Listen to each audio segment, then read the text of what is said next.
Hey guys, it's Vampire Mike from Sega CD Universe. So, this is going to be a little bit of a strange review. This movie came out recently by a Vinegar Syndrome partner label called VHShitfest, which if you read it quickly, it looks like VHShitfest, which is kind of funny. I'm assuming that was intentional. It's called The Cornshukker, and I had saw that this was their first release. It looked kind of interesting. They kept referencing David Lynch, and I'm a David Lynch fan, though over the years I've sort of um, trailed off a little bit from his work, but I do like his stuff for the most part. And I wasn't sure what to make of this. You couldn't find anything online about it, and it sold out with the slipcover pretty quickly. You could still buy the standard edition without the slipcover. I ended up getting this from a friend for a good price with the slipcover.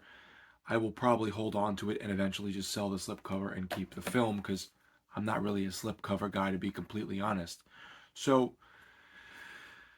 you're probably watching this to want to know what the movie's about. This is a 1997 black and white film. It does have some artsy visual imagery and strangeness to it. I wouldn't really call it similar to anything David Lynch. They talk about being this person's Eraserhead. I haven't seen Eraserhead in a long time. That was actually one of the films I didn't like from David Lynch, which I know is sacrilege. And it was filmed in Indiana, and it's about this character that you see on the cover who looks sort of like, and please don't get angry at me, Brando Snyder, for this, director and creator of the film.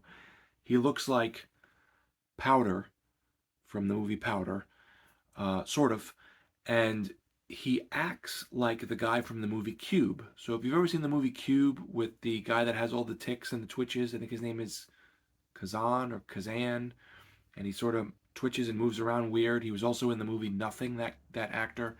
But anyway, in the movie Cube, he sort of reminds me of an amalgamation between the look of Powder and the quirky twitchiness of the character from the movie Cube.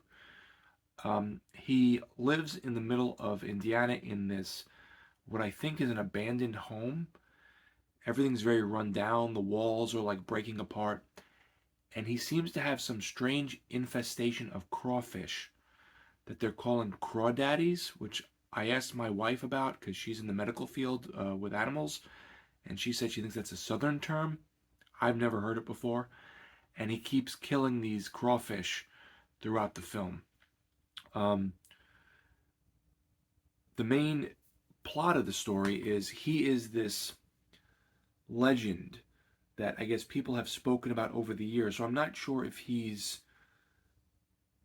can't die and he's been around for 1,000 years. I don't know, but there's this folklore about the Cornshukker, and the Cornshukker is just one of his names. He's also called, I think it was Cotton Ball something, Cotton Ball Man or something like that, and the White Demon, which I found kind of amusing. And all these people in this small town have this folklore about the Cornshukker. Some people say he's evil, that he kills people, that he, does all this crazy stuff, whatever the case may be. And the main plot of the movie is he keeps getting sort of interrupted by these neighbors in this small town in Indiana.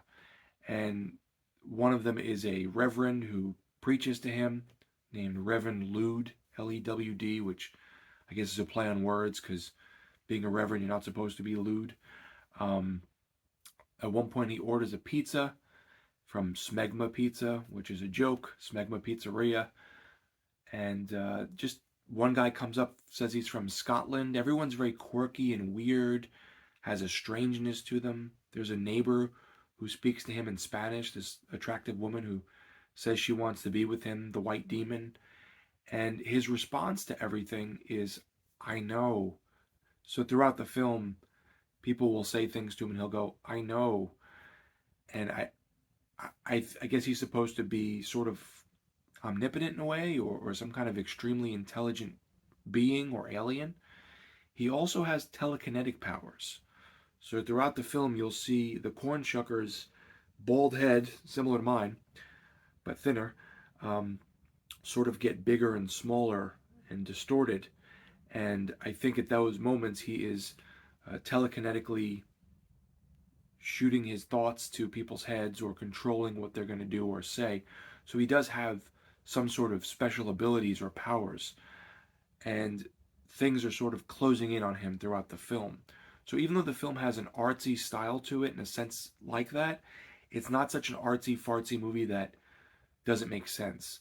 There are lots of interactions that are strange, and as I said, the characters are quirky, especially the Cornshukker and the neighbors. But by the end of the film, I don't want to really say too much and spoil it. Um, the people are sort of closing in on the Cornshukker, and his world is crumbling down, both literally and figuratively, because his home is also looks like a friggin' wreck, to be honest. It's as I said, it's in black and white. Um, it is pulled from VHS elements, so it looks good, but it doesn't look phenomenal or anything like that. I think the main point of VHShitfest is to put out VHS lost movies that maybe you've heard of, or in this case, not heard of, to get them out there to the world. It has an audio commentary with director Brando Snyder, an interview with director Brando Snyder, which I watched. It was about 8 minutes long, and it was definitely gave a little backstory to his creation and where he pulled it from and stuff like that. So I thought the little interview was interesting, though I wanted more. A music video and a still gallery. There's his little picture on the back. I know. And it comes with a Blu-ray, obviously, and a slipcover, reversible artwork with, I think that's the old VHS artwork. I prefer the new cover. And the slipcover, which I already showed, if you're into those things. And that's about it. It's definitely not going to be for everyone. It's a short film. It only runs 63 minutes, so because the film is so strange and doesn't go anywhere crazy or have any sort of overarching maybe point to get across, it's good that it's shorter, because I think if this were like an hour and a half or 2 hours, it would have really overstayed its welcome. But because it's bite size, it has an interesting concept and a weirdness that keeps you intrigued and keeps you watching, but it's not going to be for everyone. Most people are going to be like, what the hell did I just watch? And they're not going to get much out of it. Sort of has that, was it Frankenstein's monster that people are going after with pitchforks? Sort of has that thing going on. I enjoyed it. I didn't love it, but I enjoyed it. I will definitely revisit it, especially because it's, again, a bite-sized type of film. And who would I recommend this to? I would recommend this to people who like strange avant-garde cinema, but not so artsy that it doesn't make sense. For some reason, and this keeps cropping up in my head, and I'm not sure why, it reminds me very, very, very, very little of Fishing with Gandhi. I don't know if anyone's ever seen that. That was way more philosophical and tried to give you meanings. This really doesn't. At least surface level, it doesn't. It may kind of symbolically. So Fishing with Gandhi was an independent film in the, I guess, late 90s that had come out about these two twin brothers that, wax all this philosophy to this guy that they hitchhike with. But anyway, that kind of small town, weird feeling, very, very, very, very little. Don't watch this if you like that, but it's very minutely reminding me of it. It's an interesting film. They said it was made for $6,000. I thought it was done well. Interesting characters, outlandish characters, funny little nods to things. At one point, someone says Uncle Frank, and it reminded me, obviously, of Hellraiser, so I think that's what that was. So, not for everyone, but it will find its audience, and I think that if you're looking for something that was lost on VHS or that you've probably never heard of, then you may want to pick this up. Some people will think it's very shallow and not get a lot out of it and probably just move on. But overall, I enjoyed it, and again, I will rewatch it, and I'm glad it's 63 minutes and not 93 minutes or 103 minutes. Interesting stuff. I don't know what else to say about this without giving too much away, but also it's kind of a simplistic film that you sort of have to watch for yourself. I appreciated the cinematography, I appreciated the weird characters and the strangeness of it all, um, but it's not going to, hit you in some deep philosophical way that you're going to watch it and go, "Wow, my life has changed." I didn't get that from this on this viewing. Let me know, guys, if you've seen the Cornshukker, what you thought. I'm really interested to hear all of your thoughts as well. And thank you to VHShitfest, Dan, for putting this out. I thought it was pretty cool.